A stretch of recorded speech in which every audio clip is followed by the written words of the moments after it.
সুজি এভাবে রান্না করলে খেতেও অনেক বেশি মজা লাগে আর বাসার সবাই অনেক বেশি পছন্দ করে, কারণ এটার ফ্লেভারটাই অনেক ডিফারেন্ট হয়।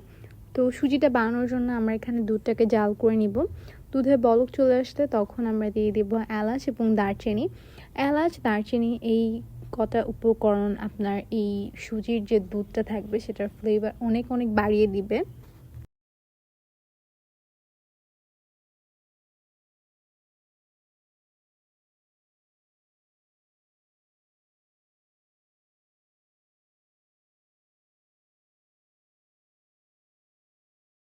এলাচ, দারচিনির ফ্লেভারটা আমি একটু বেশি চাচ্ছি, তাই আমি এই দুটো উপকরণ আগে অ্যাড করেছি। আর তেজপাতার ফ্লেভারটা আসলে খুব একটা আমার দরকার নেই, তাই তেজপাতাটা আমি একদম পরে ইউজ করলাম।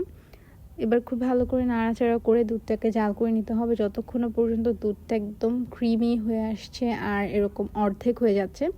তারপর আমরা দিয়ে দিব চিনি। আর চিনিটা দেওয়ার পরে দেখতে পাবেন পানি ছাড়বে, তো দুধের টেক্সচার তেমনিও একদম পাতলা হয়ে যাবে। তাই দুধটাকে জাল দিয়ে একদম ঘন করে নেওয়াটা অনেক বেশি ইম্পর্ট্যান্ট।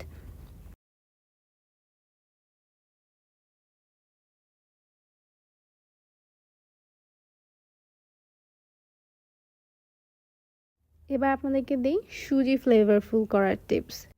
কড়াইটা গরম করে একটুখানি ঘি দিয়ে দিবেন। আমি এখানে 1 টেবিল চামচ ঘি দিয়েছি। ঘিটা মেল্ট হয়ে যাওয়ার পর আমি অ্যাড করে দিচ্ছি সুজিগুলো।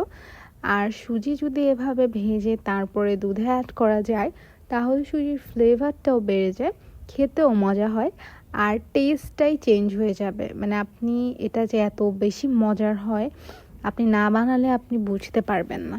সুজিটা ভাজা হয়ে গিয়েছে, নামিয়ে আমরা দুধের সাথে সুজিটা অ্যাড করে দিয়েছি। তারপর আমাদের মনে হচ্ছিল এই পর্যায়ে আরও কিছুটা পরিমাণ চিনি দেওয়া উচিত, তাই টেস্ট করে পরে কিছুটা পরিমাণ আমরা চিনি অ্যাড করেছিলাম।